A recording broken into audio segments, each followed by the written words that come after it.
right, it is time to rock and roll here. Just waiting for Instagram to come through and we should be all set. Wait one more second. Come on, Instagram. There it is. Boom. Go live. Okay, welcome to the live stream. I just noticed this because every time I go to do this and I have to get, hey Ryan, I have to get Substack set up. I have to do Substack on my phone and it's like over here. So hey Substack folks. But I just noticed in Restream that they have a Substack like icon to select. And I had like 1 minute before the stream and I was like, can I get it to work? Can I get it to work? But I think you need to like be part of their beta program or something. So good news for Substack folks. Soon you'll have a first class experience. For Substack folks that are joining right now, if you want a better experience, I would recommend going over to YouTube. It's just Dev Leader on YouTube. The folks that are on YouTube will tell you it's a decent experience. I think out of all of the streaming platforms, it's probably the best one that this streams to.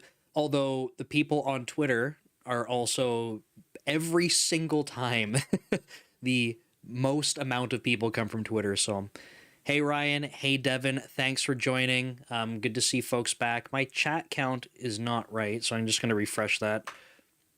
Give me 1 sec because I like knowing as the numbers are changing. It's like there's 0 people, but then I see messages coming in, so one of those things can't be right. So cool stuff. Okay, if you're new to the live stream, then the way that this works is I generally have a topic that comes from my newsletter. And the newsletter topic comes from Code Commute. So I do this sequencing of content creation. And so the way that this works is my other YouTube channel, it's called Code Commute. Throughout the week, I take user-submitted questions on software engineering. And then otherwise, I go to Reddit and look for fun topics to go talk about. And then on Friday nights, I write a newsletter that goes out on Saturday, and I pick the topic from the week that seemed to have the most interest. I send that out. So if you're interested in the newsletter, it is just at weekly.devleader.ca. I'll put that in the chat. It's an email newsletter, but you do not have to subscribe.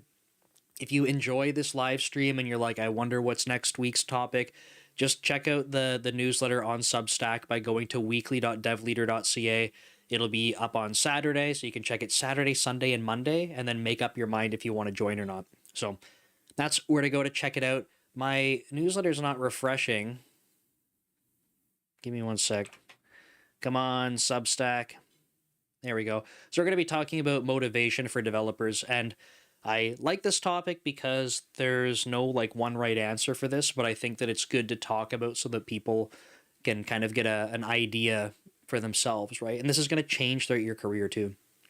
So the other thing I should call out on these streams is that there is a chat, and if you would like, please participate in the chat.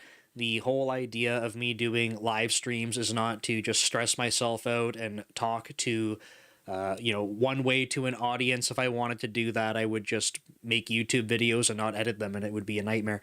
So instead, I much rather that if you have questions or topics you want to go through, just bring them up in the chat.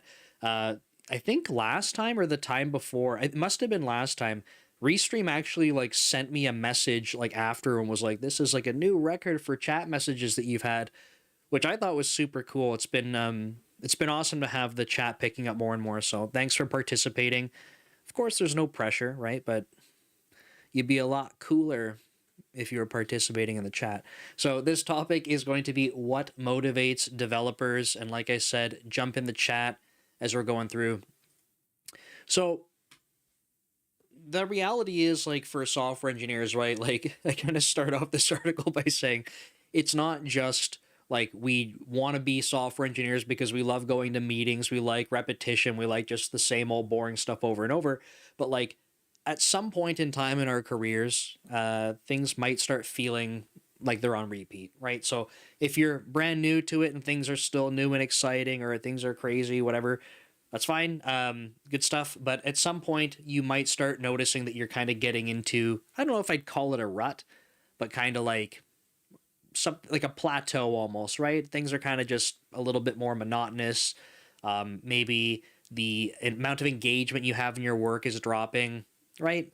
But the reality is that, you might change jobs or something. This is going to kind of come up again. And we need to be able to think about what actually motivates us, because in theory, we should be doing the job that we're doing for a reason, right? So as we go through this, I just want to remind folks that there is no wrong answer for what motivates you to do your job. I think when I posted this on LinkedIn, or even the thumbnail, did I put it in the thumbnail? Yeah. The thumbnail, I have like a stack of money and I have pizza, right? Like the stereotypical, like, oh, developers, give them pizza parties for doing good work or whatever. And then you have the other sort of stereotype, which is like, people are just in it for the money. And I mean, like, we make fun of that, right? We make fun of like, oh, like, if people are just in it for the money, it's the wrong motivation. But the reality is, like, it's not like there is no such thing as like a wrong motivation. You're allowed to be motivated by money for your career. In fact, I would hope that for most people, there's some minimum amount of motivation that comes from their salary or compensation, right? At some point for different, and that's a different point for different individuals, that might fall off. Someone might, I'm just making up numbers randomly, right? Someone might say, 60K a year is fine for me. Someone else might say 100K a year. Someone else might say I need $500,000 a year before that sort of box is checked. And like, then I don't really care. I can get motivated by, like, I need some other component in my motivation. It's just going to be different for everyone.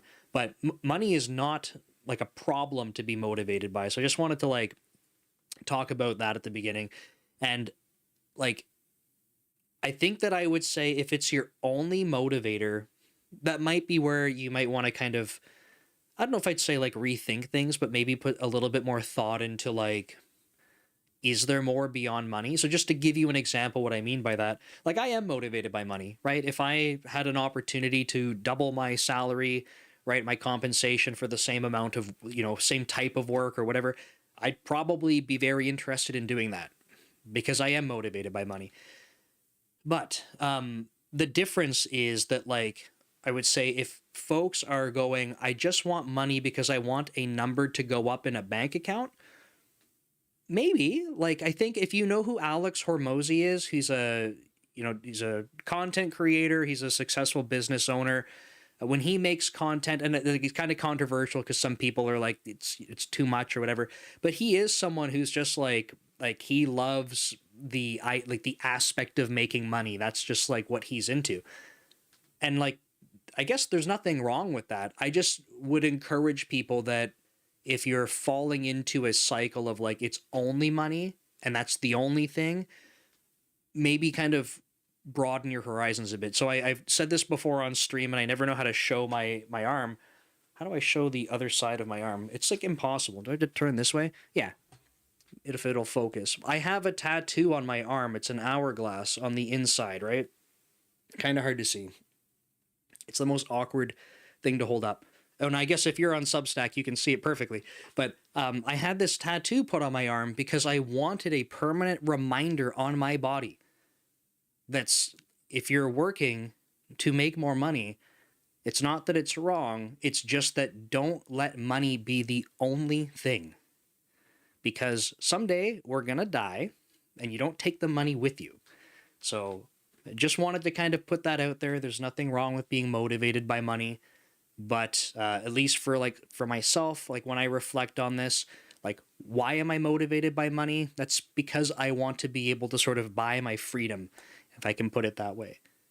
At some point, I would like to not have to worry about having an income. So I'd like to make more money earlier so that I can invest it, do things so that I don't have to work, so that I can kind of do whatever I'd like to do. I love building software, though, so I'm always going to be working in some capacity, but I'll get to pick on whatever I want to work on. So Scott says, for me, it's not about the money. I enjoy the challenge of solving problems and seeing people use the software I create. Right? So, like, I think that's an excellent point. If I reflect on even my, like, so I work at Microsoft now, and I've kind of told stories about this depending on if you've been on the stream or not, or if you've watched other videos I've made. But like, I worked at a startup before Microsoft, and so Microsoft is great. The startup I used to work at was a digital forensics company. So we made digital forensic software, and that was sold to law enforcement, to investigators, and basically it got used a lot for helping catch basically like child predators. So that wasn't the only reason, but like that was one of the primary uses of it. So for me, to Scott's point, when he says seeing people use the software I create, that was like probably the most rewarding sort of feeling from a job I think that I may ever have, right? To be able to be part of building software that can have an impact like that. So I think for folks that have not, you know, if you're in the software industry, you've been building software and you're like, I've never really felt like, I don't know, like the software that you're building has an impact, or, you know, kind of just like the paycheck's the only thing, but the work that you're doing, like the result of it, it's kind of like whatever, it's just part of what has to get done. I just want to say there probably is a job out there for you. You just haven't found it yet, where you'll probably feel like, holy crap, like this feels awesome that I can go build stuff like this. I think, you know, I think that a lot of us, when we were getting started in software development, I can definitely say this for myself, and I know I've talked with people on LinkedIn about this, but I think for a lot of us, we were like, I want to get into programming because I like games.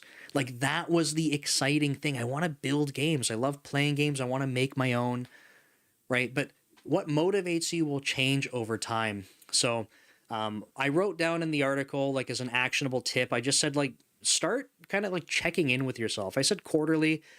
You could do this at some interval, but my point is like, don't just do it once, right? Because if you do it once, you might kind of get an understanding for yourself around like what gets you engaged and motivated, but that could change. Quarterly might be too frequent. You know, once a year might be too frequent for you. I don't know, but doing it at some interval, I think, is really good, because as you are growing and changing as a person, what motivates you, your sort of your life situation will change over time, right? I always say, back when I was working at that startup, I was working around the clock nonstop. I didn't have any other obligations. Work, gym, eat, sleep. That's it. That absolutely does not work when you're married or if you have kids. Like it just doesn't. You have different priorities in your life, and I certainly do now as well. So some things change over time. So I just said, like, you want to ask yourself around like, so I said, is the work I'm doing buying me the freedom I care about? Right? Are you getting that flexibility in your schedule? And that might be something for some people where they're like, I need flexibility because of the other things I like to do. The second point I wrote is like saving to walk away someday. For me, that's kind of it. It's not because, you know, not because I hate work or something like that, but that freedom of being able to walk away and being like, I don't have to work for someone. I love that idea. If I reach that point, I don't think that I'll instantly just like quit whatever I'm doing, but I want that feeling of like, I don't have to work for someone. That's a cool spot to be in. Work, gym, eat, sleep. That's exactly it. Yeah. That's the way to do it. And then, you know, the third bullet I wrote was ability to build something on the side, right? So again, I think the second and third bullet I have, I'm just going to share my screen, by the way, because I'm talking about it, but I'm not sharing. I'm just kind of reading through this part here, right? So saving to walk away, ability to build something on the side. Those two things for me are like right up there in terms of like self-fulfillment, right? Don't want to have to work for someone. I love building stuff though. So if I had just had more time to build fun stuff on the side, like that would be awesome. And then the last one I wrote here too is like more time for your spouse, children, friends, and family, because I think, you know, obviously for me, that's a big aspect of my life now. And I think for many people, that's going to be a big aspect, right? Especially if you have children, right? You don't want to be, you know, working your entire adult life nonstop and not having any time for your children. So I think that's an important consideration, especially for people with families. So nothing wrong with money though, but I would say what is like truly, are you motivated just by a number going up, or is it because that you're sort of buying time to have later for something else? So to Scott's point, the next section I had in the newsletter was around impact, right? So I've kind of already said the part that was written out in the newsletter, but before Microsoft, I worked at this forensics company, and for me, that was a top notch feeling, right? I think that it's really important to figure out why you're doing the work you're doing, not only for yourself, right? So finding out what actually motivates you in the work you're doing, but I think that one thing we miss a lot as software engineers. Hey, Andreas, thanks for joining in. I think one thing that we miss a lot, and I don't blame just the software engineers, like as an engineering manager, I miss on this a lot too. We don't talk about why enough, right? And I mean this, it's kind of weird, but like think if you're a software engineer, right? I want you to think about the last project you were given, or the last, feature, the last ticket, whatever it happens to be. It doesn't have to be a really big project. Did you go through that and it was like you almost like understood the what? Like I have to go add a new menu in. I have to go make the service faster. I have to go fix this bug so that this workflow doesn't mess up. You kind of know what to do or what you're going to be tackling, but do you understand why? And I mean, for a bug, it's like, why am I doing it? To fix the bug, of course. Like, but what is the impact of that? Right? If you're adding a menu into a product, like, why is that menu helpful? If you're trying to optimize things, why is it actually helpful to be optimizing? I think that a lot of the time we don't ask these questions. So one of the things that I wanted to remind people of, if you are a software engineer, I wrote it in a particular way that hopefully kind of stands out, right? So just to kind of flip back, share my screen, I wrote it this way: ask the who cares question. I feel like who cares maybe is a little bit more memorable than just why. But when you ask yourself, like, who cares, it's not to be sarcastic, right? It's not like a facetious, oh, who cares? I don't give a crap. It's like, who cares about this? Like, to understand who cares, right? Who does this help? What kind of impact are we having for that audience if this is successful, this project? And how do I make this outcome more real? Right? How do I get like invested into this to make a positive impact on whatever it is that you're doing? Because this is the kind of thing, and I know this probably sounds a little bit like woo woo, fluffy, whatever, I get it. This is the kind of thing that I think that can help turn on engagement in the work that you're doing. Because you might be given a series of things at work and you're like, I just don't give a crap.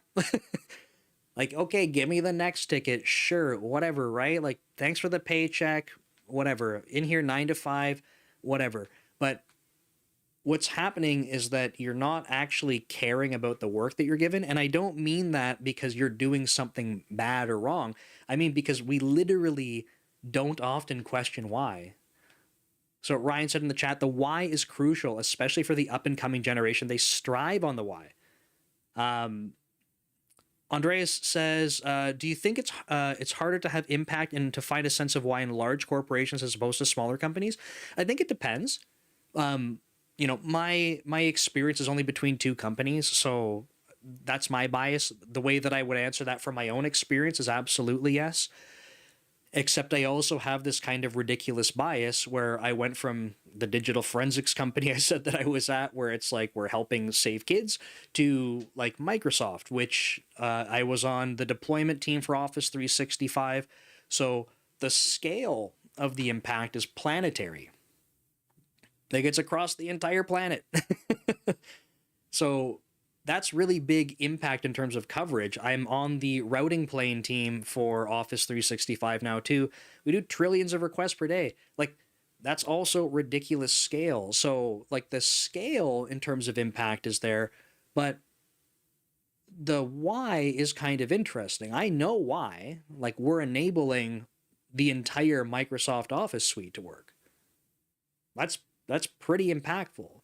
right? The work that we're doing enables Copilot to be successful at Microsoft. That's also ridiculously impactful. But in terms of how that aligns with like my personal values, like I understand the impact of that. But to me, what feels like more impactful is, like when I was basically writing software to help save kids. That hits closer to home. But that could look different for different people. So to answer your question, Andreas, I just feel a little bit biased because the sort of the dichotomy between these two scenarios is like pretty extreme. So I think the answer though might be yes generally. And the reason I would say that is that they're just kind of like to generalize, right? A lot more bureaucracy. Things are a lot more slower moving at larger companies versus at a smaller company, you're kind of like go, go, go. Ideally, you have this really tight feedback loop with a customer or customers to be able to build things that, that they need. Like, so that feedback cycle is very short. And I just find it maybe at larger companies, it's slower, you're more disconnected. So that sense of why is harder to get sort of naturally. But we can and we should ask that, right? If I have engineers, I tell them. If I have engineers that come to me and they're like, why is this important? I don't take that as a question where they're like, Nick, I don't trust you on this, or I think this is dumb. I would want them to ask me why it's important so that I can help explain. I'm just going to check the questions in one moment just to finish up this thought. I had an employee on my team, and I've shared this story before. When I joined the current team that I'm on now, I was trying to catch up on one of the projects. Okay, so I joined the team. I'm brand new to all of it. And there was a project going on, and I wanted to basically get a meeting held where I could talk with the PM, I could talk with the engineer on the team. And like, they knew what the work was, right? So we talked about it, and I remember syncing with the engineer the next day on our one-on-one. Like I said, I'm new to the team. So I was like, hey, how do you think that went? Like, anything that you learned? Like, I want to make sure it was valuable for them too, not that I'm just wasting people's time. And he said, yeah, like that was super helpful for me. And I was kind of like, okay, like that's awesome news. Like it was really to help me, but awesome news that it helped you. And he was like, he said, like, I kind of knew what I was doing, but no one had actually stopped to tell me why we were doing it. I didn't know why. So it was I'm not going to get into the details of it, but it was a cool moment where I was like, holy crap, like, I'm going to remember that one and keep bringing it up because it's an awesome reminder that like understanding why can get people more engaged.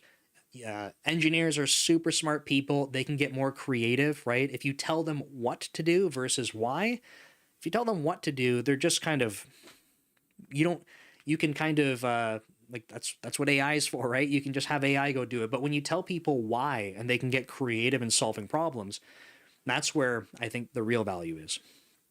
Devin says, yep, the software I work on is something that people interfaced with during what can be very frustrating process. It needs to be there to help and inform, not get in the way and add friction. Yeah, this is, I think a lot of people create software, and I'm not minimizing what Devin's saying. I think a lot of people create software that can be in scenarios like this.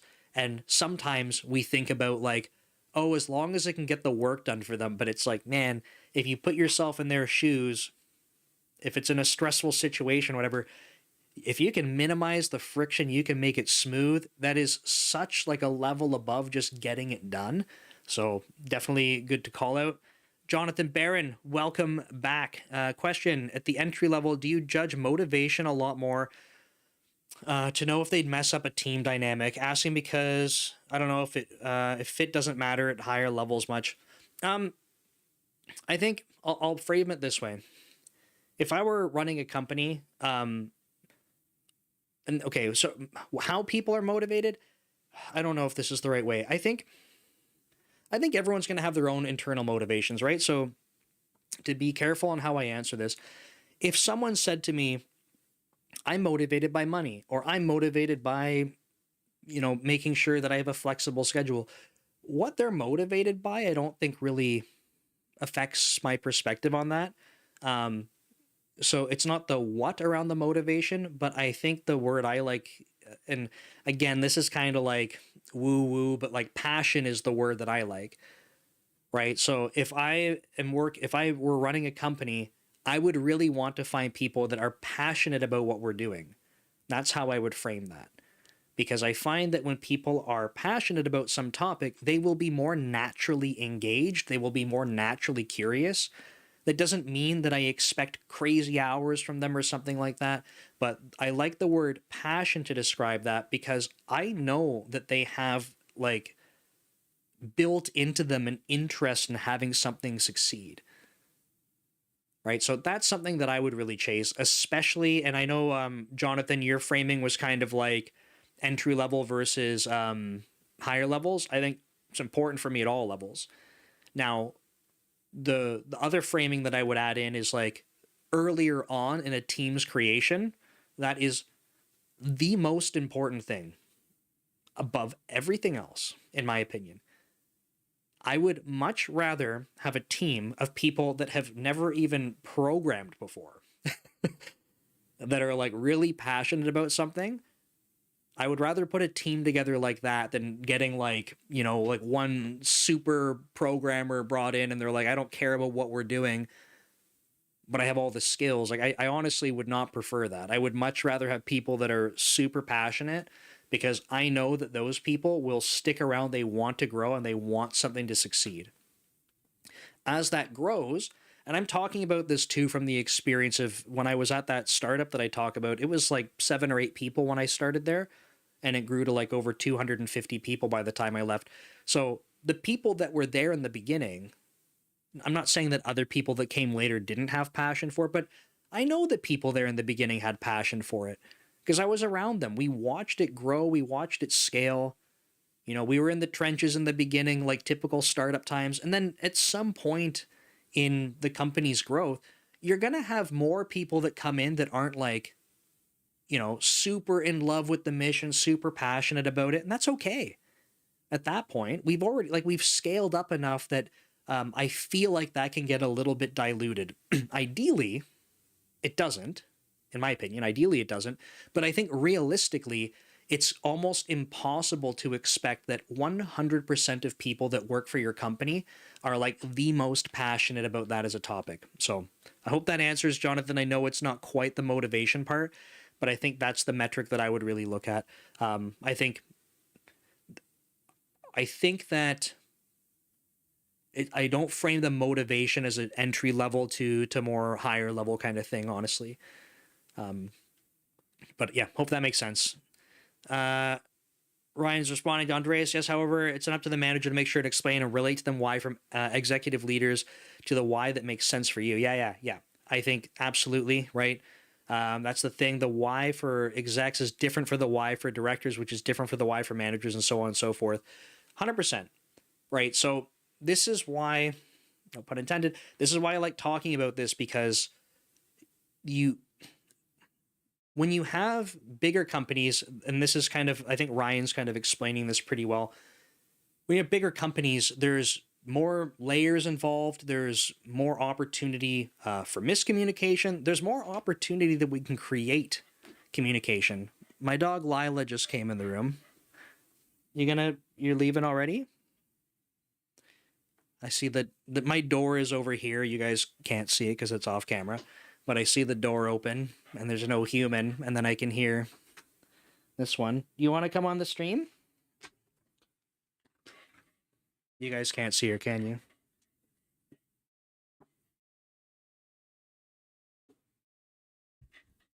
Lila, who's up here?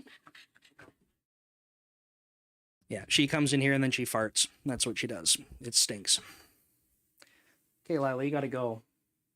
You're farting. I can smell you. Come on. Okay. But yeah, the when you have different levels, right, and different stakeholders involved, the why does change. And I think that, like I was saying before this smelly dog came in here, um, it's important to be able to talk through this. I was saying there's an opportunity for miscommunication, but there is this opportunity we need to create and fulfill to communicate across all these levels so that people do understand why, so that we can motivate each other behind the work that's going on. Experto, hi. Nice to see you again. Yes, thanks for joining again. I was hoping to ask your take on something of a few people I know at Microsoft here in Washington State who got laid off under the premise of AI. Remaining people are afraid to speak up and keep it to themselves. Do you see this happening from your end? No, I don't on my side. I think that there's a lot of different angles on this, right? I think that what you see in the media a lot is there's an opportunity to conflate a lot of things because it makes a good narrative. And even, and sorry, and I, this is a touchy subject, right? So as I talk through this, I absolutely do not want to minimize anyone's experience. Lila, you gotta go. Come on. You gotta go. Just trying to lick my leg now and fart. I don't want to minimize anyone's experience because that's their own unique experience. I was not there for it, right? It's really difficult for me to comment on it, but I think what we end up seeing is like you have all of this AI stuff in the news. Okay, so people see AI, they see AI is replacing these types of roles, right? Software engineers, we're all screwed. That's the end of the line for us. Then it was, oh, AI is going to, like, we don't need AI, or sorry, we don't need the PMs and engineering managers because of AI. But, like, is that the actual narrative? Because I don't actually believe that that's the true reason. So I am not privy to the conversations that were happening around the last round of layoffs or the most recent sort of big wave of it. I do not believe that someone said, oh, you know what? We can just use AI to replace these people. I don't think that that's what's happening. And I say that because I have not seen a single team at Microsoft, and I only work in a part of Microsoft. It's huge. I work within Office 365. I don't even work in Azure. Okay, Azure's a whole that's a different thing. I don't even work in Windows. I don't work in Xbox. I don't work at LinkedIn. Right. I work in a part of Office 365, like specifically the infrastructure part. I have not seen a single team that has had pressure from executives, pressure from any type of leadership to be like, start culling people because the AI replaces them. It's it's just not it's just not a thing that's happening. There has been no mandate, at least for anything that I've been privy to, right? Now, what we have had forever, and when I say forever, I've only been at Microsoft 5 years. Before the big AI push on everything, right? Since I've been at Microsoft, there has always been conversations of we need to be more efficient as an engineering organization because that makes a lot of sense, right? We need to always find ways to be doing more with less. Always. Take AI completely out of that conversation. I stand behind that. I think that totally makes sense. We're always trying to optimize what we're doing. How do we become more productive, right? If you can't grow your team, how can you be more efficient, right? So, again, forget the AI thing. We all know what happened a few years ago, right? Where there was a big mass amount of hiring in a lot of companies, a lot of remote work. We all remember that sort of dark period across the world. But there was a booming amount of like software engineers being hired and then kind of peaked. Right? And then everyone was like, oh, it's because AI. It's not because of AI. There also happens to be an AI sort of factor here, but that's not what happened. Okay? And then so hiring slowed down, then hiring, ground to a halt. And I would say, like, are we, like, when I say we, I don't just mean Microsoft. I mean, like, many big tech companies or larger companies in general. Are we at a point where we went, maybe we hired too aggressively? I think the answer is yes. Right? You're rapidly trying to scale up to meet demands. You have to keep growing teams. I got to get this dog out of here. You got to give me 1 sec. Sorry, folks. Lila, come on. You got to go. Get out of here.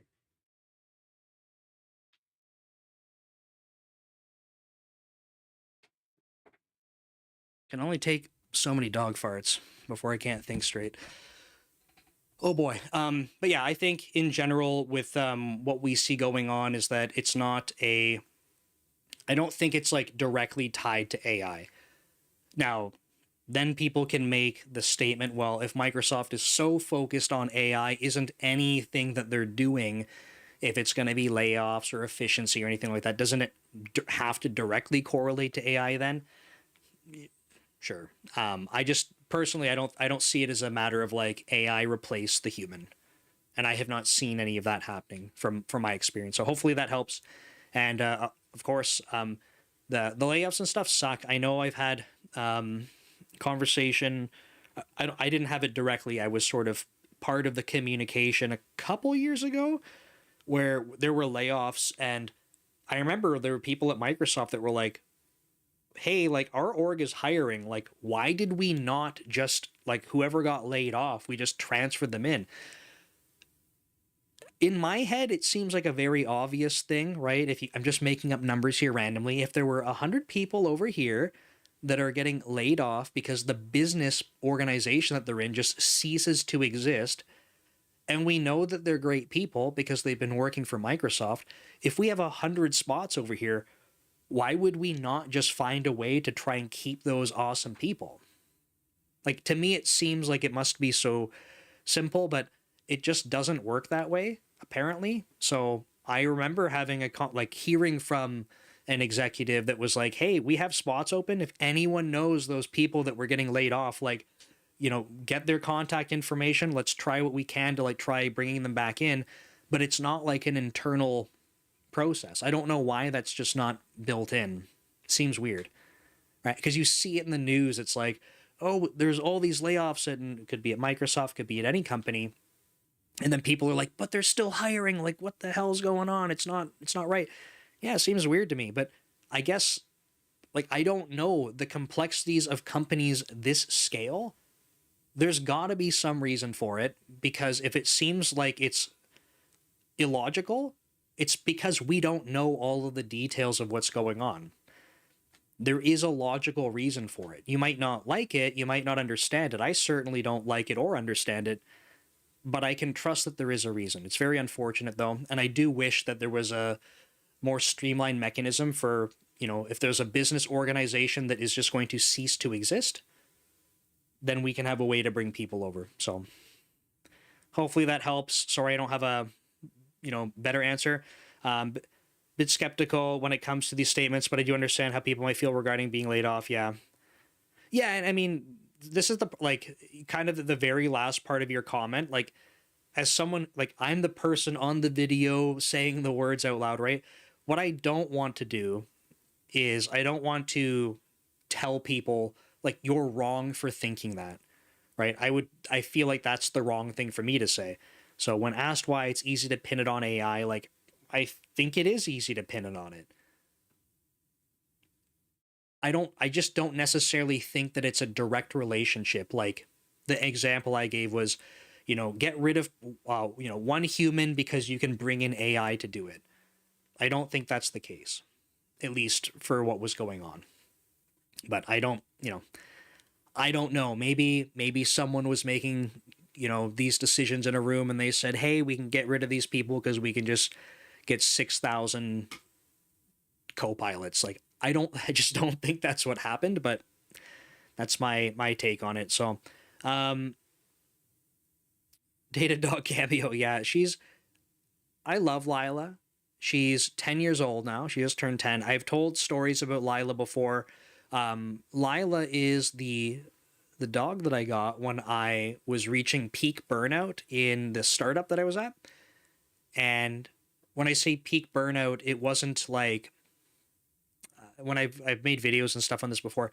It's not like traditional. I loved going to work, but like I was reaching a point where I was developing social anxiety because I didn't do anything except work.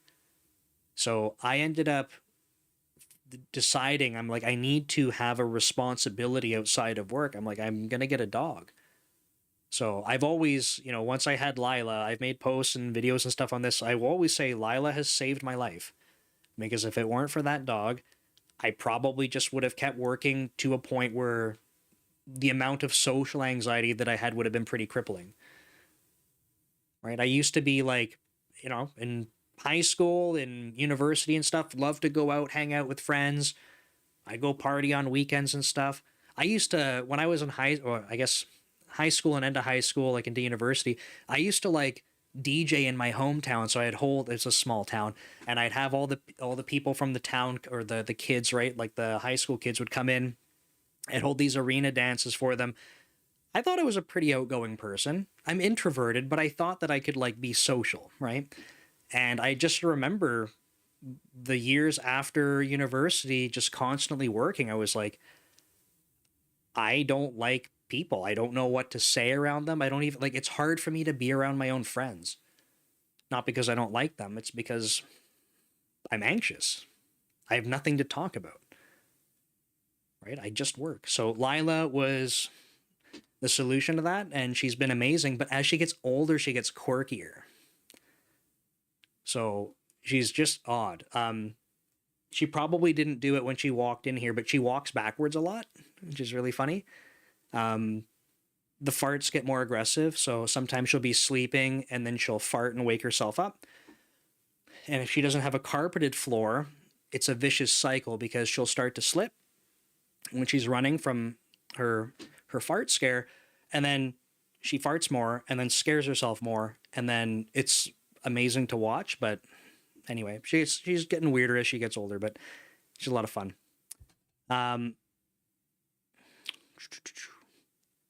Architect, I can hear you dog breathing. Yeah, when she walks in like that, she's on a mission. Like so she's panting. Sometimes she snorts and stuff, but yeah, she's a lot of fun. Matthew, latest phase of my primary motivation: setting up the dev teams to succeed. Most consistent personal struggle, almost uncontrollable tendency to defend the team, even if it puts me under the bus. Interesting, Matthew. If you're still on the stream, sorry that it took me a little bit of time to get to your comment. Do you want to elaborate on that? Because that sounds like that's pretty interesting. I'd love to dig into that. That might even be like a good code commute topic for me to stream of consciousness on if we don't get to it in this live stream. Proper Duck Games, still merit-based though. Were they awesome people? For the last round of layoffs, it was merit-based.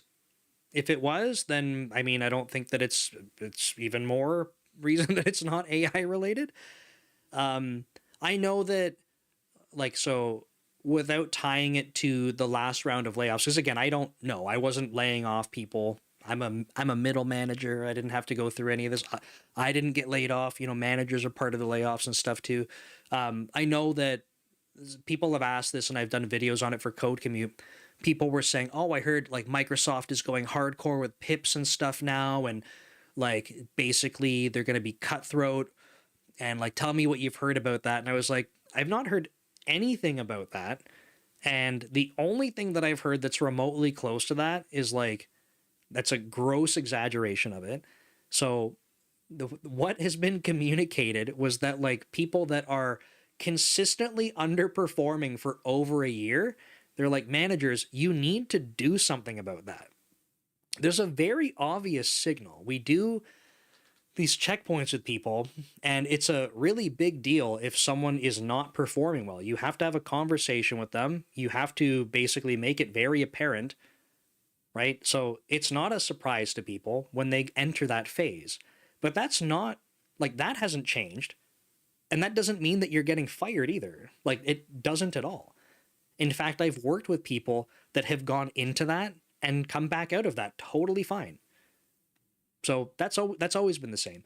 Now, if you are doing that for an entire year and there is no progress, that's the only communication we've had that's like, look, you need to take responsibility over this, right? If you're trying to coach people and it's not working for over a year, you've already indicated this person's underperforming. So you need to go figure this out.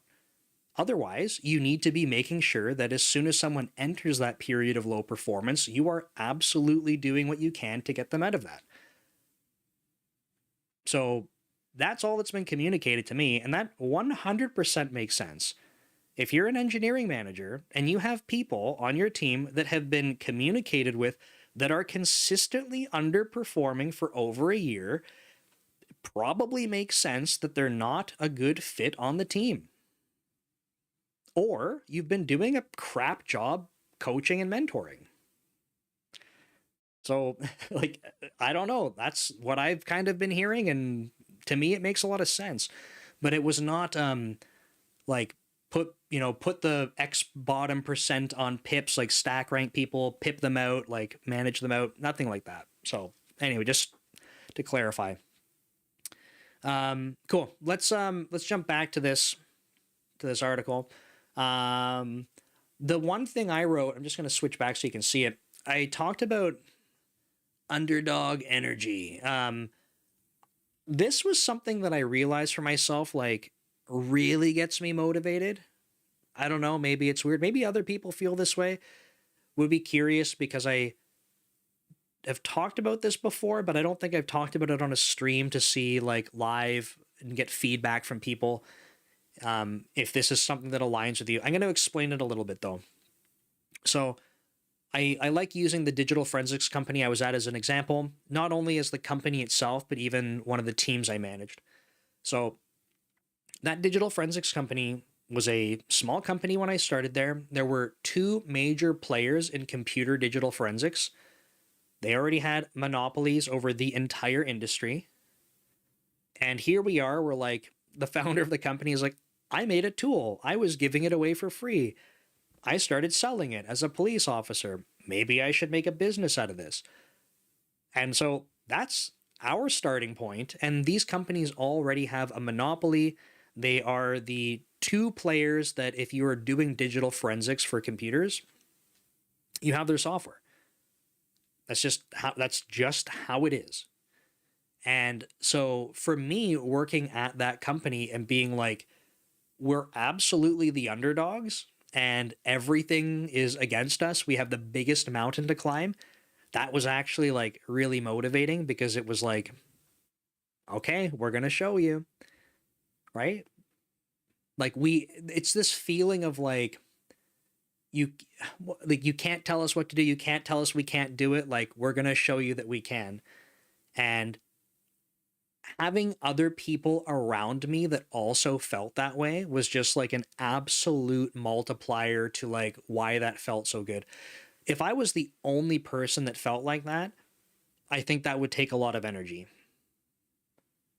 Right? I think some people have experienced this, right? Where you'll have someone tell you you can't do that and you're like, I'll show you. And like you do it, it might feel good, but it takes a lot out of you to go like invest that time, that energy, that focus. But I found when I had people around me that were like this, it was just like, amplified that feeling so much. So, sorry, I'm just reading the chat before I see if I need to pivot what I'm saying. The other thing that I wanted to say from this company is that I managed a team at some point and we were leading the mobile digital forensics. And by the time we were doing this, it was like when we started it, it was me and one other person. And the one company, there was one company that has like $1 billion parent company that has a complete monopoly over all mobile phone forensics. And there were two of us at this company and we're like, guess we're starting to build, the mobile forensic solution for us. And we started building it and we formed a little team around it. The team was always very small. I think at most that team probably had 6 or 7 people tops, including like an intern at any given point in time. And that team was basically in direct competition, this team I managed, with a company that was backed by like a multi-billion-dollar parent company that had a monopoly. And we were building stuff and we were like, yep, our stuff can do things that your software doesn't. Our stuff can do it better. We have better user feedback. It was so awesome to be like, we're the underdogs. So for me, that was a huge motivator. Yeah, I really like that. There's one more example from from Microsoft, because I think on the Code Commute episode when I was talking about this, um, that feeling like of it can't be done. So I talk about underdog, but that feeling of it can't be done, like we'll show you. I don't know if they're the exact same thing, but it kind of feels like they're related to me. But there's an example from Microsoft from when I first started, because I was thinking, you know what? I don't know if at a big company like Microsoft, can I ever get that feeling again? Like, we're not the underdogs, we're Microsoft. It's a huge company, right? Given the distribution channels at Microsoft, if someone at Microsoft was like, we should launch a product in a completely different industry or niche or something, if it were supported, you have like a ridiculous distribution channel to start putting it in front of people. So you could very quickly, I'm not saying that you'd be the top product, but you could very quickly have your product in front of many, many users. So like, how are you the underdog ever? So I was like, maybe it's not an underdog feeling, but this feeling of like, it can't be done. Like, it's an impossible challenge. And like, okay, we're going to own it. And so the example I had was that when I started at Microsoft, I joined at a time where my team was just going into planning. And my manager at the time was like, hey, like, I know you just joined. We're going into planning. He's like, I obviously don't expect you to come up with the plans for a team that like you don't even know what we're doing yet. So he's like, I'm doing the planning. I'm involving you, but I'll sort of set things up and make sure that, you have alignment with them, and then you can go drive the team, right? And then, next time that this is something you can own. Makes a lot of sense. And I remember that he had set a target for something. My team was focused on optimizations during deployment, just for context. And he set a target for one of the optimizations we had, and it was like a 60% reduction. And I was like, okay, seems like a lot, but like, cool. And when I went to the team to talk about it, they were like, that's absolutely impossible. Like, not a chance. And so they were saying, like, based on work we've done before, we've already done optimizations. We're kind of at a wall right now. It's not going to happen. So now I'm in this position where I'm like, okay, my manager says should be feasible. The engineers on my team are like, not going to happen. And the other thing that I should mention too is that the goals are set to be aggressive, and they're to not hold people accountable for not getting 100% of the way. But like, if we got 80% of the way, that would be definitely a success. Setting them aggressively like that is to make sure that we're thinking about things in creative ways, not just like chipping away and making like very, very small improvements. So I talked to the team about this. They're like, hey, it's not really going to work. We've already done this. And I'm like, okay, well, where are we at right now? Well, we don't have that measured. Okay, so basically all the optimizations that were done and measured, but we don't have a trend of it. No. Okay, let's go build the trend. So start, doing the analytics for it.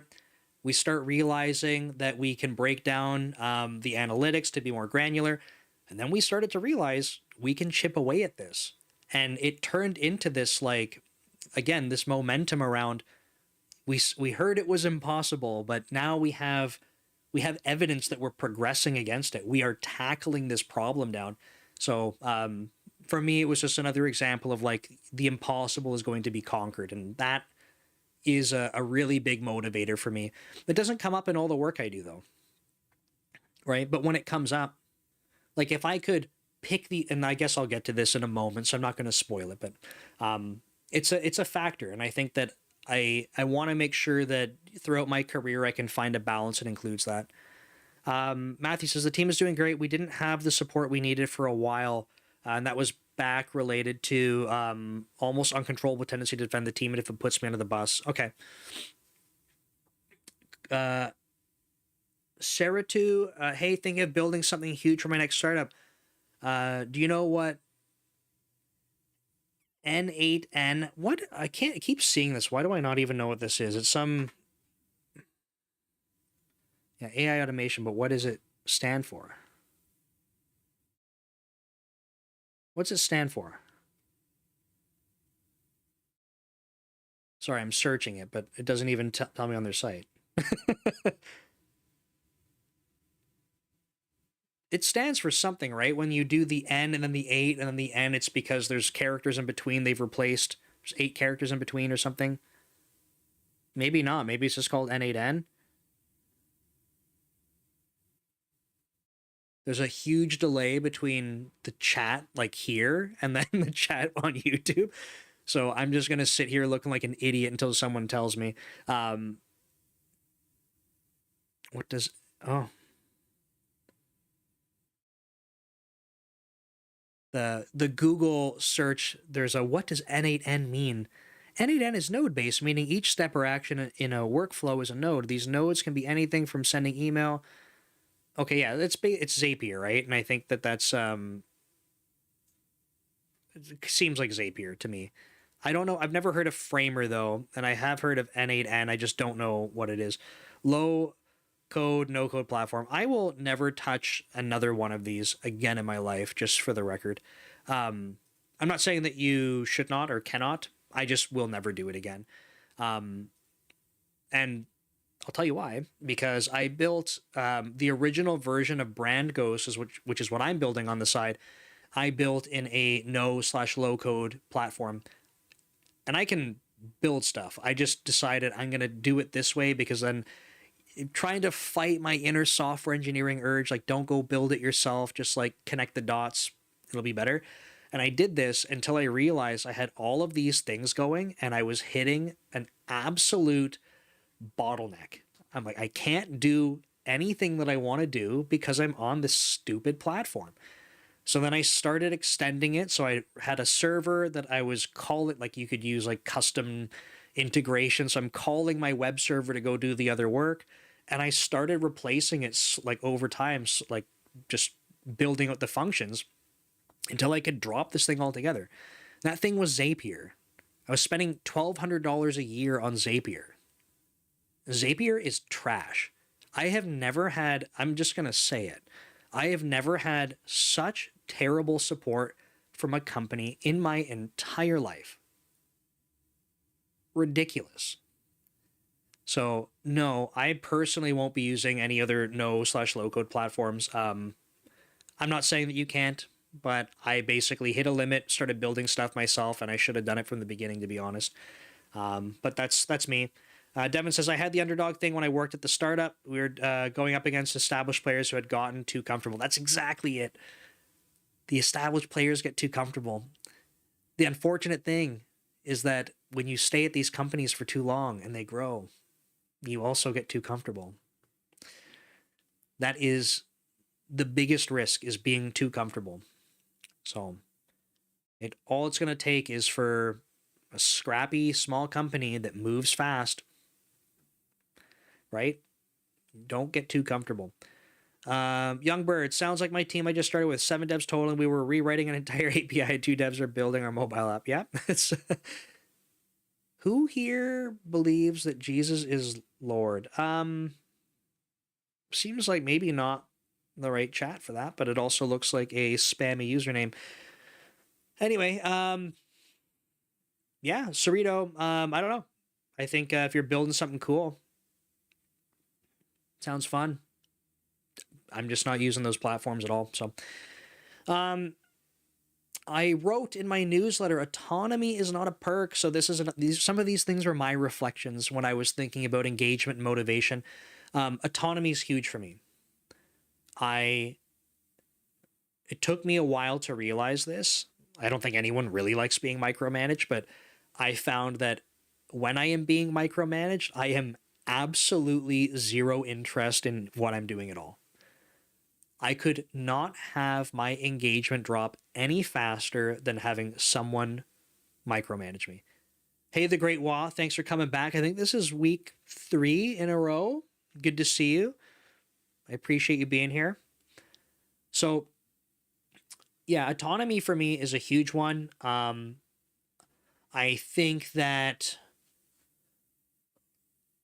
for me, I like understanding why, right? We were talking about why earlier. I like knowing what the goal is, why we're doing it. And then I like having the trust in me and the sort of the safe place to fail, right? Knowing that there is trust in me. If I'm communicating effectively, we're making progress on things. If I'm going to fail, it's not going to be a spectacular failure where everything blows up. It's more like, hey, this is, we can, I don't know, we can pivot. Like, we can, that might not have been the right direction. Let's go a different course, right? But there's enough trust and respect with me to go take that and own that. Because if I mess up, I will take it and own it. I will learn from it. I will teach others about that experience. But I cannot stand when someone is telling me exactly what to do. Because as soon as that happens, I go, you don't actually need me. I am not the button presser. I am not the email sender.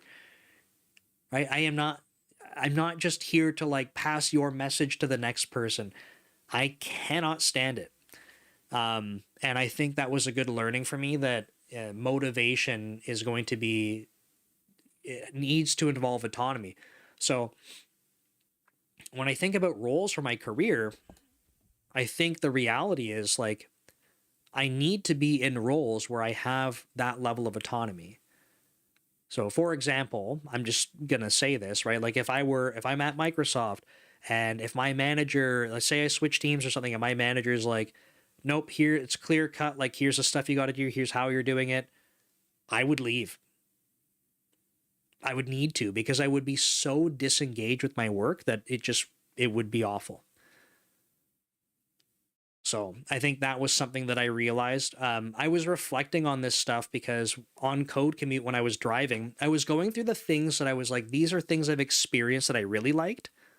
And then I had to kind of go through the opposite. And I was like, okay, like in those situations, I really didn't like that. So that tells me like one of my primary motivators is sort of the opposite kind of thing. Sarah, too, how do you go about learning new topics, textbooks, projects, AI, reading docs? Not textbooks. I am not big on reading to learn. I need to be doing. So projects are a huge thing. Having AI available now is absolutely a big thing. So generally what happens is YouTube is the thing, and I want to say like social media in general, but primarily YouTube. YouTube's the thing that puts ideas in front of me. Like, oh, I haven't heard about that. Right? Okay, I'll give you an example. I had never heard about the N8N thing until like social media. Right? Today on this live stream was the first time I even looked it up. So now I'm exposed to a topic. Okay? Just as an example, this is one simple one. Now I'm exposed to it. What I'm not going to do is just go reading articles on it. And obviously there's no textbook on it. But I would probably, now that it's shown up in my search, YouTube will probably recommend something at some point to me. I might watch a YouTube video, right? Cool. But I use YouTube generally to discover, or it's kind of like a news thing for me where it's like, oh, haven't heard about that. Am I interested? If so, then there's this next step, which is like, maybe I'll try building something with it, depending on how much time I have, which is close to none now.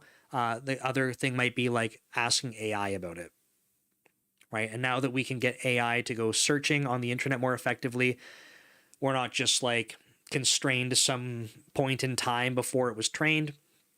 That can be really helpful. So think AI in building stuff, but YouTube generally to discover topics.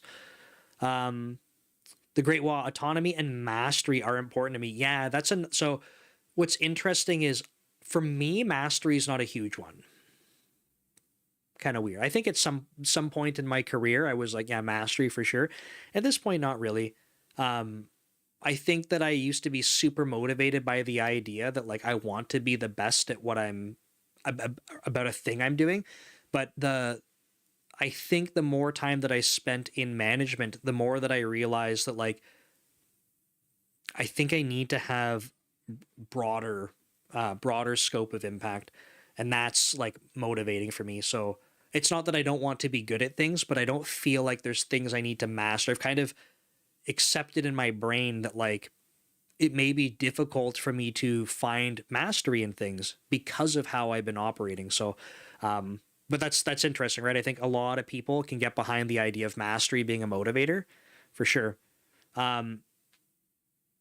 Experto, seems like the entrepreneurial mindset is somewhat appreciated at Microsoft. It's good to know. Yeah, I think it probably depends on the team, right? And it's kind of weird to say because I'm sure there's teams where, like at any big company, I'm sure there are teams where it's like, we don't talk about the why, right? This could happen at Microsoft, Amazon, Facebook, Google, wherever, any big company. Don't talk about the why. Here's work to get done. Ship your features and bugs, go home, get your pay. Like, I'm sure, but yeah, I think the reality is that on different teams you'll have this, like, even just to give you a good example, I remember last week my skip level manager, we were chatting with them, and he said basically like, how are you thinking about things compared to like industry standards? How are you thinking about things outside of what we're doing, right? Which is cool because we need to be challenged that way. We need reminders to ourselves. It's not just about like chip away at something. It's like, let's zoom out. Like, how do we look at this problem space more broadly? So that kind of stuff does come up. I just don't think that every team probably does it, which is unfortunate. But I also don't know every team. I've been on 2 different teams at Microsoft. So, Cerrito, do you think that scaling that with LLMs will result in reaching AGI? Do you think that there needs to continue to be new discoveries to reach AGI? I want to say the second part. I think that we can probably. What's a good way to say this? I don't think I've articulated this thought before, so it might be a little messy. I feel like we can probably reach what looks like a simulation's not the right word. Like almost like a facade's not the right word either. Almost like a facade for AGI where it's like it's believable. I want to bring up like the Turing test, right? Like that exists to be able to, detect if detect if something's human, right? And I think that if we had something like that for AGI, I think that if we kept on this track, we could probably convince people of it without it actually being like that. And I don't know what the threshold is. Again, I haven't really articulated this thought before. There's probably on this trajectory without new discoveries where you could do like, you could convince like 75% of the world that you have AGI based on what they're seeing and how they're interacting with it. And then I think once you start looking into it, it would be like, well, it's not. There's enough patterns, this is explainable, whatever, or that it's not AGI. So I think that there needs to be new discoveries, but I am not well versed enough in all of the different things when it comes to training or different technologies for this type of stuff. So I'm saying that, making an assumption, right? I don't like trying to masquerade like I know things that I don't. That's like one of my biggest icks. That's what we call it, right? An ick when you're grossed out by something. The kids say that, I think. But that would be an ick for me, and I try to avoid it. It's also why if you watch videos, I always say that I over-explain things to teach. I also over-explain things because I am trying to prove to people that I know what I'm talking about, because I have a fear of coming across like I'm just making a statement and it's completely empty, not based on anything, because I have met too many people in my life that do that, right? They talk confidently about something and it's like they actually have no idea what they're talking about. And I'm like, I don't want to be that person. So I end up over explaining things a lot, just like what I did right now. The Great Wall, that's a healthy way to go about things for sure. Introspection is really important. Absolutely. Jonathan Barron on the autonomy. How do you know when the red tape is appropriate versus slowing work down? Depends on context, I think, obviously. Like software engineering answer, it depends. How do you know when red tape is appropriate versus slowing work down? Okay. A good way that I would frame this is like, I'm going to use the word agility, and I don't mean like agile software development. I just mean the nature of being, of having agility in the work that we're doing. I think that we want to be able to move fast, but we want to be able to pivot fast too. If you are moving fast in a direction, and it means that when you need to pivot and hit the brakes to go in a different direction, if hitting the brakes is too slow for you, it's too uncomfortable, or it means that you have to spend a lot of time, I'm using like kind of an analogy here, you have to use a lot of time and energy to back up before you can go reset in a different direction, that's where I think some red tape is appropriate. So ideally, you can move as fast as you can in one direction, provided that you have a tight feedback loop and then you can turn on the dot. So if you're going this way really fast, you have a lot of signal, and as soon as you have signal coming in that's like, no, we're not moving in the right direction, boom, you go this way, boom, you go this way, right? As fast as you can. If you're finding that you can't change directions fast, or like I said, you have to go backwards first and that's painful, then I think we have to start introducing red tape to make sure that doesn't happen. So to give you, I'm just going to make up a random example, right? So I'm really bad at coming up with ideas off the top of my head, but it's good practice, right? So let's say like Microsoft, we really value security. If we were moving really fast on something because, hey, like we're trying to be productive and we've been doing this stuff, we're go. If we were in a position where we were like, hey, we're going to keep moving fast, but that might put security at risk, like automatically, no, we need red tape to make sure that is absolutely never going to happen. Because that's something that's so critical for us that we cannot risk it.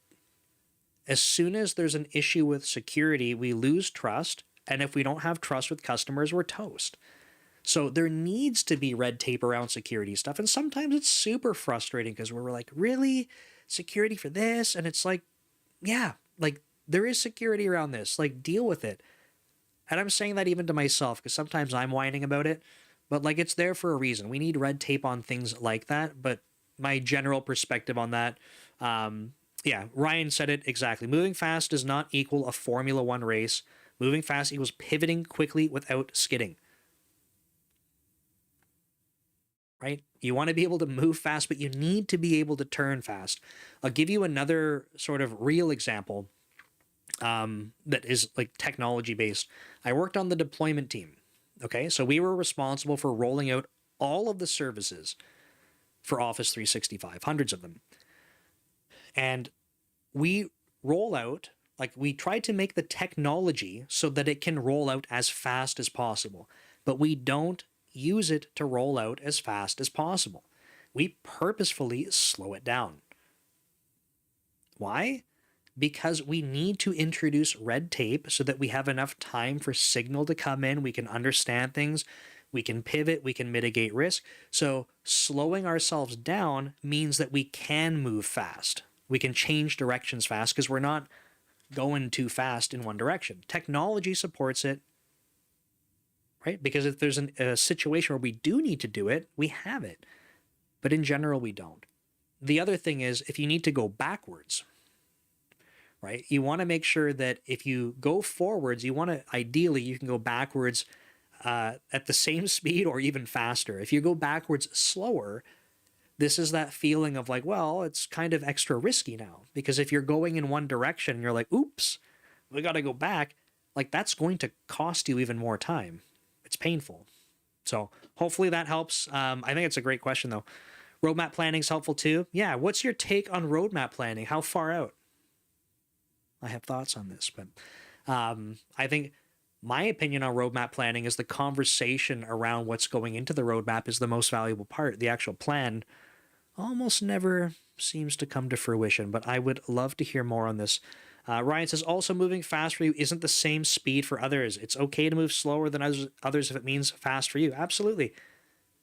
It's totally true, right? All these things are relevant. Relative. Relevant and relative. There we go. Words are hard. Cool. I'm just looking back. Couple other points that I made in the article for motivation. I realized that I think fulfillment for me, this was like the reflection outside of stuff that is like just happening at work or has happened in my career. I think I really want to feel like I've created something that's my own at some point in my career, right?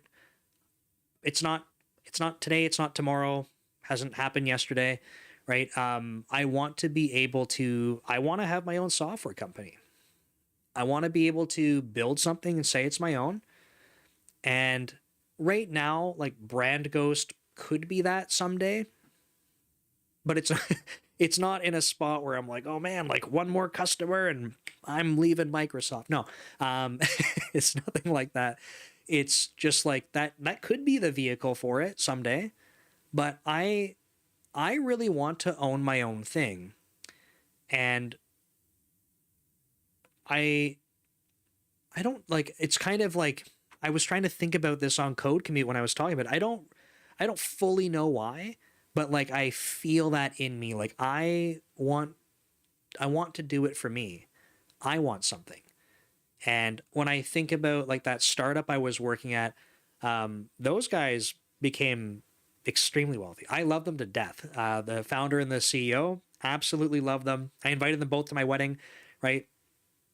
So it's not like I left and I was like, "Hey, you guys, never talking to you again." But they've absolutely made it. They're crushing it in all aspects of life. And when I think about that, I was like, and by the way, this isn't to regret what I'm about to say. I always like to put this disclaimer in front. When I think about my time there, I was like, I invested so much of my time and energy into someone else's dream, right? I enjoyed it. Don't get me wrong. They compensated me. I got to work on really rewarding stuff. Like that part of my career is probably, I don't know, like in that time frame is probably the most that I'll ever learn in my entire career. Just jam packed into 8 years. So absolutely no regrets. But when I think about it, I'm like, I helped build someone else's dream by putting all of my time and energy into it. And I was like, I want that for me. No regrets for them, but I want to be able to do that for me. Because if I can do it for someone else, and when I say this, by the way, I'm not trying to say that I made them, like I'm the reason that they're successful. I just mean that I was part of building something successful. And if I can put all of my energy into that for someone else, I want to put all of that energy in for me. I want that at some point in my career. I don't think that I will be fulfilled until that happens. And when I do like the deathbed test, right, where you're on your deathbed and you're reflecting on your life, I would have a huge regret if I did not accomplish that.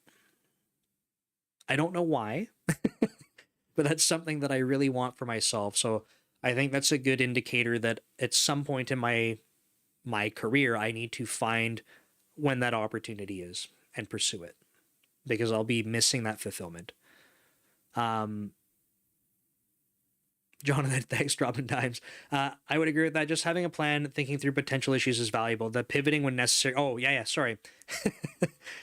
Thanks, the great. Wow, yes, that's accurate. So the pivoting when necessary, like you said, signals could change the order of the feature entirely. Yeah. So great point. So just to touch on this, I think sometimes, and I'm not saying that the Great Wall, I'm not saying that this is your claim. I have felt like in my career, I see that people take planning as like, if we plan super hard, then we'll have all of our bases covered. We'll just predict everything that can happen and like we'll have plans for it. And I feel like the problem with that is that it's wrong every single time. The only thing I am 100% confident about from any planning I've ever been in, whether that was at Magnet Forensics as a startup to small company or Microsoft, I can say with 100% certainty anytime I leave planning, we will not do that plan. That is not the plan that we will follow. It's not going to stay consistent as long as we plan for. We will do something else. Now, that doesn't mean that the planning was useless. In fact, I think that it's very valuable. But I think that what happens is that sometimes people over-index on how deep to go into it, and we start to lose sight of like, I think the biggest value is the conversation, the ideating, the brainstorming, the thinking of what things we could do, trying to come up with ideas around them. But we have to acknowledge shit's going to change. Pardon my language. It's going to be different. We need to plan to be able to pivot from those things. If you can do that, then great. But I can tell you that the plan is not going to stick. And the further out you plan, the less likely it is. So when we do like, 6-month planning, I'm like, it's not happening. First couple weeks, maybe, if that. But you need to be able to have checkpoints so that you can pivot, right? You need that signal. My first professional IT role was a project manager, scrum master. I know the plans change often. Yeah. Yeah. And, I think I was recording a video today for Code Commute. I was saying, like, I don't have stats on this, but I think probably at startups, you probably notice this a lot where things are just more chaotic, right? Just like, oh, we got to go this direction. Oh, this direction. Like, and, who knows which direction is actually right, but you pivot to keep testing things. Jonathan Barron reminds me of Harry Potter. Yeah. When in the final one, they realize none of their plans ever get used. Interesting. I have never watched all of the Harry Potters before. I'm not a Harry Potter fan. I don't know why. I think I'm team Lord of the Rings, and I think I held it in me that I'm like, Lord of the Rings is better, so I can't like Harry Potter. Don't tell anyone I said that, though. Scroll moment, but I remember a speech that I was going to title Winning the 100-meter dash by walking. Ah, there we go. That's cool. That sounds like a very good speech topic. I like that. I think... Okay, yeah, the couple points left on the article. So I think another thing that I realized, this is from like a management perspective, I think what motivates me is helping others. And this took a bit of reflection beyond just work because it's something that I've tried to do like for a big part of my life. Like even in high school, like I would tutor people. I like helping. It feels good to be able to do it. So help, like when I do content creation, my goal is to help people, right? I make tutorials. I do these live streams. I do Code Commute literally so I can answer people's software engineering questions, right? I'm just trying to help. I always joke around with people on Code Commute. Like I lose money on YouTube like crazy, right? I make, in across 2 YouTube channels in a month, I think I make $100. I think, if I'm consistent with my publishing. And when I say I make $100, I mean from the ad revenue. I'm actually losing hundreds and hundreds of dollars because of the video editing. I'm doing resume reviews for people. People send in their resumes, I review them, make videos on them. I don't make money from that. I lose like, $40 to $70 per video I make on that, plus my time. I'm just trying to help because I enjoy it. And so I feel like as an engineering manager, that's something that aligns well for me because I get to try and, I'm not saying that I'm always the most helpful, but it feels good to help. So I like helping the people on my team. I like helping make sure that they can grow in their careers. It is a fulfilling thing for me. So that's something, when I was reflecting on motivation, I need that in my life, whatever that looks like. If I'm not managing people at some other point in my career, I will need to find that fulfillment somehow. So hopefully whatever I'm doing is helping other people, because if I lose that connection of like I am responsible for helping, then it'll be a gap for sure. I think the thing I wrote down was like, and I'm sure many people have had this, when you're helping someone and they finally go like, oh, like they have this aha moment where they're like, that totally makes sense. I get it now.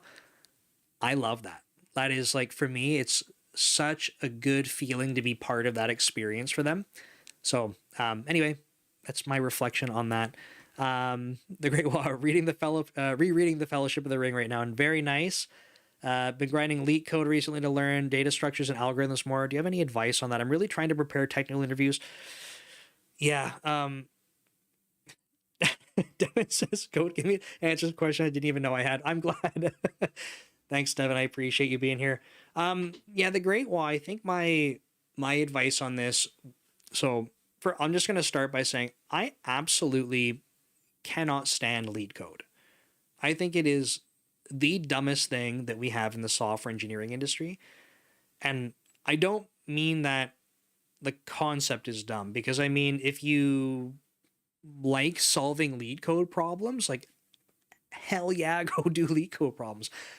You like, I don't care what people's hobbies are. If you love to do lead code or like anything like that, great. Please go do it. Have fun doing it. I cannot stand that it's part of interviewing. I think it is the most useless thing ever. I say that as someone who has to interview, like I am being interviewed as an engineering manager. I still have to do lead code problems. What the hell am I solving lead code problems for? It's completely useless. I've been on the other side of that for 13 years now. Almost. In a couple months. 13 years. So, as someone who is conducting the interview, a lead code question is useless to me. What am I testing? That you practiced enough questions online that you can memorize enough of them? So I don't use lead code when I interview. If I need to have a programming question, I basically will use data structures and algorithms, but I will start with something very simple and just walk people through it, right? Tell me how you would build this with these constraints. Cool, like no tricks, right? That's the thing I hate about lead code is you have to understand all these tricks. I've been in interview loops where people are giving their feedback about a candidate and they're like, oh, I asked them like whatever, like lead code style question. And like, they'll be like, oh, they did good, but like they didn't know X and like, that's how they didn't get the answer. So like, or not, you know, they don't have my vote. I'm like, what the hell do you mean? They didn't know the trick. You gave them a question with a trick. They didn't know the trick. So you don't want to move them ahead for conversation, even though you said everything else is good. Like, what are you testing? Like, I can't stand this. And I've seen this happen so much. It drives me nuts. If I could change one thing about the software engineering industry, that out of the way, get it out of here. But to answer your question, how I would practice lead code problems is, I personally, I need to time box things. So if, just to give you an example, if I was like on a Saturday, I need to dedicate my Saturday to grinding lead code. I could not do an 8-hour session. I could take an 8-hour window and say, I'm going to do like 30-minute intervals. So 30 minutes, I'm going to grind lead code. And then I might take a 20-minute break to go do something, half-hour break to play video games, just something else. Boom, go back for 30 minutes. So time boxing is huge for me. Something that I like doing is check the answers after and make notes of the questions that I'm not getting. What I want to do is go back to those questions in a non-deterministic order, because if I were to just go back and do it after I have the answer, I know how to solve it. I don't want to leave too little of a gap that it's still the same thing. It's kind of already in my brain. I want to come back to it and try to place it at a point where I'm like, ooh, like I remember there was a thing here, and then like, I need to struggle through it a little bit, because I find that helps me kind of solidify it. So it's not, I don't just want the memory recall. If I leave it too long, then I get stuck the same way. So I need to balance, like, I think a long session, like an 8-hour window or something on a Saturday, or you take an evening, do a few hours, but I need to chunk it up. And then the ones I fail on, I like revisiting, but I have to kind of figure out a good timing for them. I think it's good to time box your questions. I think that it's good to talk about them out loud, which might feel silly, because if you're doing these at home and you have, a significant other, you have children, whatever, and you're like hanging out somewhere, just like talking to yourself, solving lead code problems, might be weird. Do it, because that's what you have to do in the interview.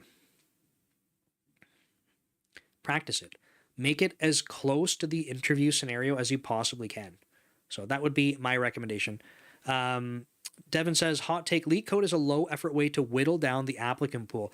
Yeah, another hot take that I heard, I think maybe today on LinkedIn, it was something along the lines of like, lead code is just the thing that that is introduced by interviewers to make them like feel good about themselves, which I think that's probably true for a lot of them, to be honest.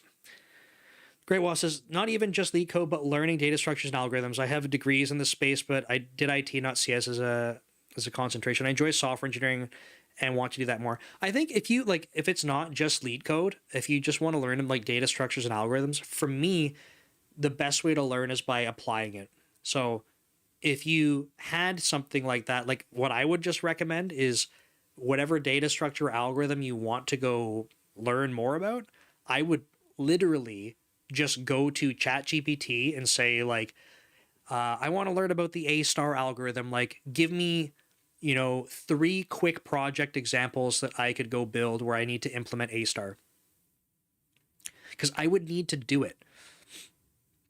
If I read the algorithm and try to just like learn by reading about it, it's just not going to work. I need to walk through it and do it that way. So that's what I would recommend for me. I don't know your most effective way for learning, but I've been trying to use AI a lot more just for like, I don't know, like knowledge in general, right? So you can, the reason why is because you can ask it things and have it, you can tailor how you want that response, right? So in my example, I was saying, oh, I want to learn about the A star algorithm. If you didn't say anything more, it might just describe the algorithm to you. But I want to learn about it. I know I learn by doing. So I would say, give me some simple project ideas where I can go implement it. So if it's explaining things to you in a way that you're not getting, you tailor those answers. Jonathan Barron says, I'm starting to learn the pillars, time boxing, level set, taking notes here. Yep. Devin has called me out for Code Commute because like every episode I'm like, you need to level set expectations with your manager. That should be I think we were talking about shirts or something that said level set expectations or something. Devin says, I think it's good to have a mental index of data structures and algorithms so that you have an idea what can apply to a problem. Yeah, I think for me personally, on the data structures and algorithms part, I think that it's important to understand that there are data structures with certain characteristics. If you have them memorized, different story. Because at this point, I don't think there's a lot of value in things being memorized because you can find answers very quick. But knowing that there's data structures that have certain characteristics, you might not remember the name, you might remember the name, but you can't remember one of the characteristics, whatever. If you have some breadth of knowledge around that, that when problems come up, you might go, oh, like, I think there's a thing that does this. I think that's the important part, where you can kind of stop yourself and go, oh, what is that again? Because you can just ask AI, you can search it online, you can ask a friend, but the point is that you remember there's a thing that can do it. Same with the algorithms, right? If you're traversing a graph, there's guaranteed to be an algorithm that can optimally traverse your graph. You don't need to go reinvent that. So if you're working with nodes in a graph, you could probably find something that exists already that will do it optimally for you. There's many examples like that, especially like, you're going over sorted data and stuff. You need to go find things like there's a million different things. But I think the most important part there is that you have this ability to sort of stop yourself from either reinventing the wheel or, I don't know, like failing to acknowledge that there's something there that can go help you. You might pick the wrong tool, right? But I think if you have this opportunity where you're questioning it, that's an opportunity where you might stop yourself from picking the wrong tool. So, Carlos, some interviewers just want to show that they are smarter or know more than you. Yeah, my worst experience during interviews has been when the interviewer is another developer. Yeah, I've had weird situations in interviews for sure. And like I said, even being in the interview loops, talking to the other interviewers, I get that feeling where I'm like, oh, like, what are we doing here? Like, are we just trying to make people feel like crap, or are we looking for talent? I don't know. Like, anyway, okay. I think that's probably it, folks, on the topic. I think the very last thing there was I was just saying, like, another way to look at motivation is to look at what demotivates you, right? I kind of touched on this earlier.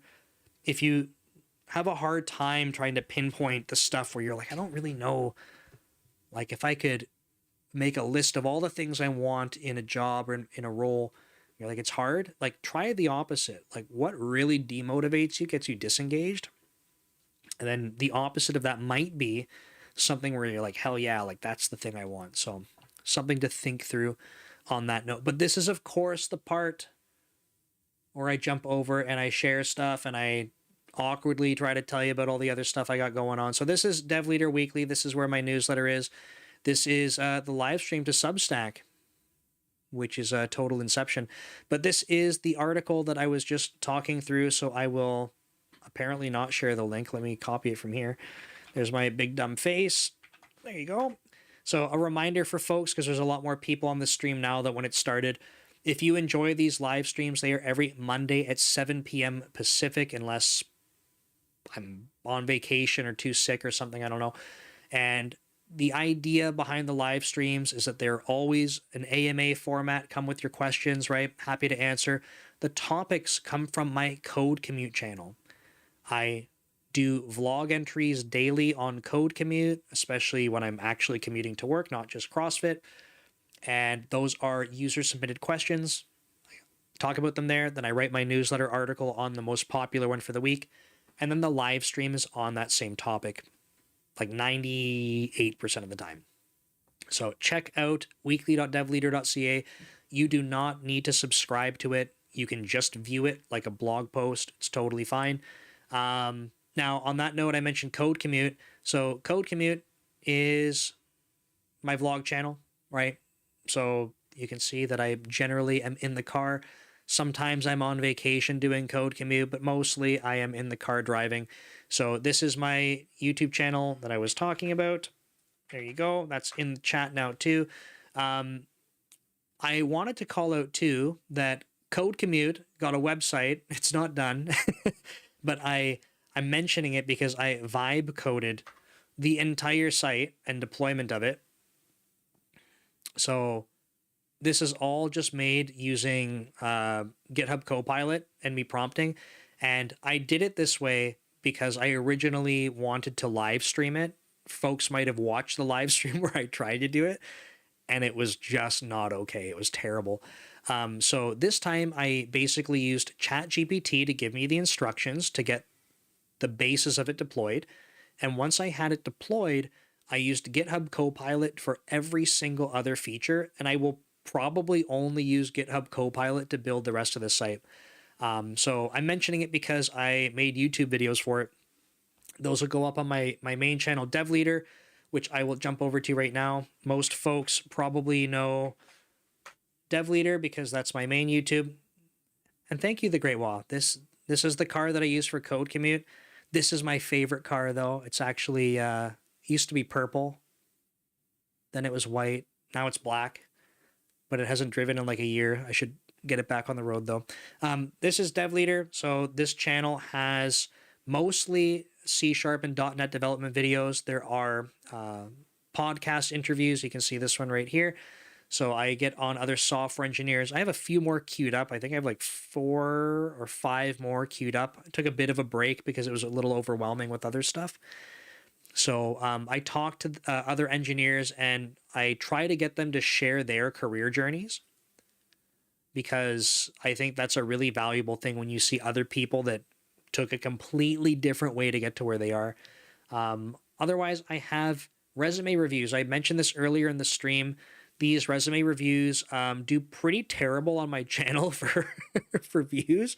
Like no one watches them, which is unfortunate. So if you want to do me a favor, if you're enjoying any of the videos that you ever see on DevLeader, please share them. One of the best spots to share them is a spot that I can't share them. And see this little icon right here that says Reddit? If you share them on Reddit, that would help tremendously, because that's one spot I cannot share content, because almost every subreddit is no self-promotion. So if you enjoy my content, that's one spot that I basically have no coverage.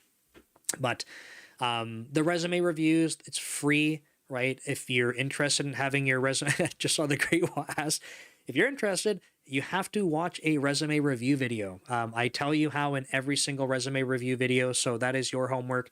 Plus, I think it's good that if you see how I review the resumes, you know what you're getting yourself into. I do not roast resumes. I don't make fun of resumes. I will absolutely tell you the things that I think you can and should improve, and I will tell you the things that I think you're doing awesome. So I would recommend that if you're interested. Like I said earlier, it's totally free for you. I got to a point where I had people asking me like, "Can you review my resume?" I'm like, I don't have time for this." And I'm like, I have to create content. And then something clicked in my brain and I was like, wait a second, I can create the content out of the resumes. Like this will help everyone. Which is good because I think I've had good feedback on that. I'm happy to help. I just wish that they'd get more views. Like, look at this. Look at this thumbnail. It's a stack of pancakes because it's full stack, right? It's good. I didn't make it. I came up with the idea and I'm pretty proud of it. But like 171 views in 4 days and I have uh almost 12,000 subscribers. Like no one no one watches them. It's very upsetting. So anyway, share them. Thank you. I appreciate that. What else? I mentioned Code Commute is also on Spotify. One of the pieces of feedback I had was that because the episodes are they're vlogs, right? I'm just talking for, 20 to 40 minutes. People were like, "Hey, I'm watching this on YouTube, but I don't have premium. I have to keep my phone open." And I'm like doing chores around the house and like it's kind of annoying. I don't want to keep my phone open. Could you please put them on Spotify? So Code Commute is on Spotify. And actually, I think if you go to, I think I did a fancy thing where if you just do this, that should take you right to the Spotify channel.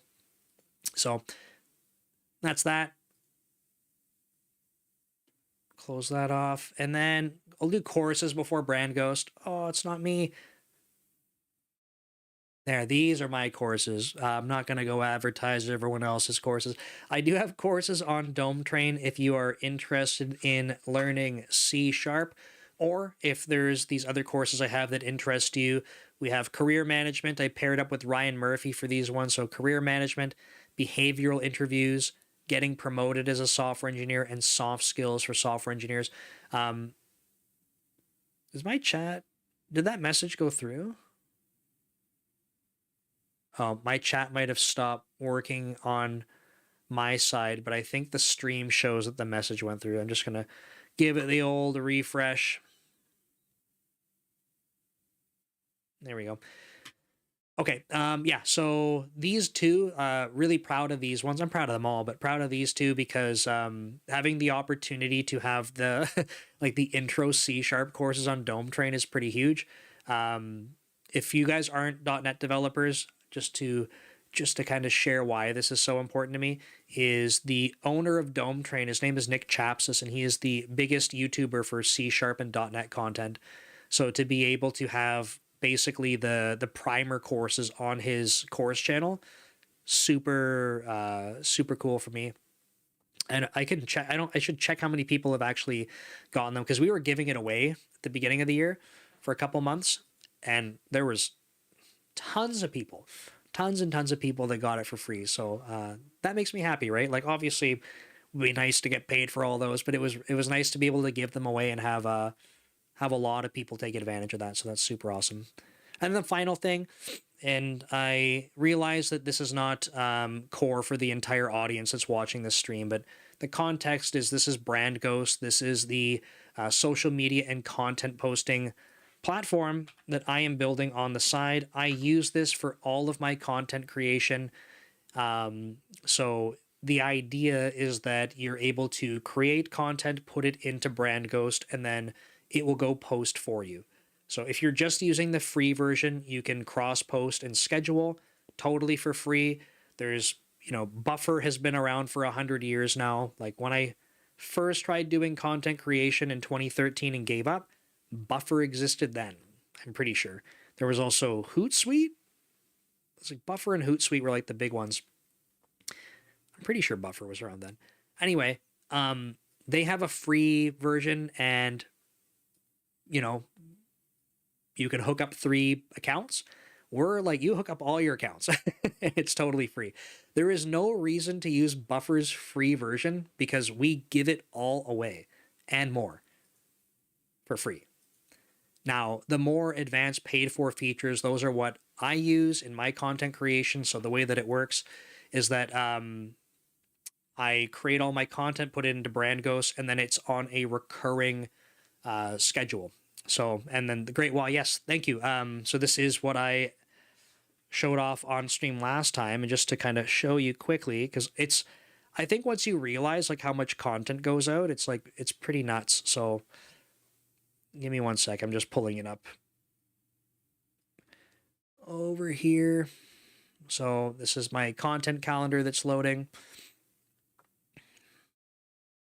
Come on, server, go faster. Boom. Okay. So I showed this last time, right? Pick any day of the week. Like, this is the full month of June. But what I showed last time is if I jump to July, August, like if I jump a year from now, there is content like on a recurring basis scheduled indefinitely. So as long as Brand Ghost is running and I keep creating content, it will just keep going. If I stopped creating content, it will just recycle. Like, I have 300 plus blog posts. I haven't written a blog post aside from the newsletters since last April, like 2024. If you watch on social media, I share a link to a blog post every single day because I have 300 of them to go through. For my YouTube videos, it's the same thing, right? Someone commented the other day, they said something about the YouTube videos, and they're like, but I noticed like they're kind of old or something. And I was like, yeah, because I started posting them from the beginning. So there's hundreds of YouTube videos to go through. Code Commute has, what are we at now? 278 videos on Code Commute. All of those will get posted again through Brand Ghost. Right? What's been really cool is that when I'm resharing my older videos, if I go to the analytics, I can see a spike up.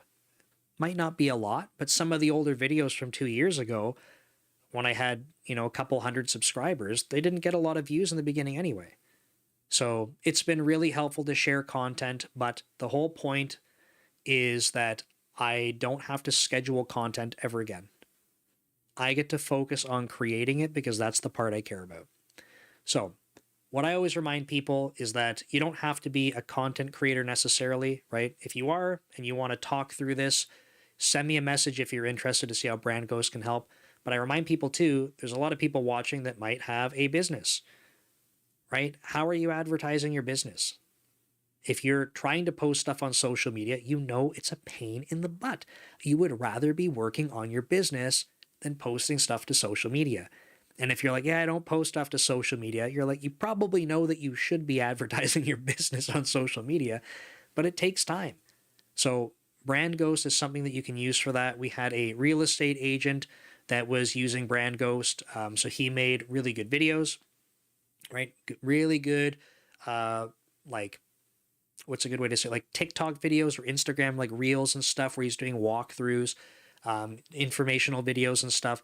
And like, he could use Brand Ghost and advertise his real estate business. So it's not just for content creators, but yeah, if you are interested, it's totally free to start. Like, literally this free cross posting and scheduling. You don't enter a credit card, you just use it. If you want to use the more advanced features, that's where you get on a paid tier, but there's a trial for it. And if you just have questions, message me. Like, I have social media accounts on every platform, so pick your poison and message me, and we'll chat about content creation or how it can help with your business. So I think that's it for the stream, folks. Thank you so much for joining. Same time next week, so that's 7 p.m. Pacific. In the meantime, I will catch you on Code Commute, right? Some of you for sure. Hoping to see more folks on Code Commute comments. And then reminder, newsletter goes out on Saturdays.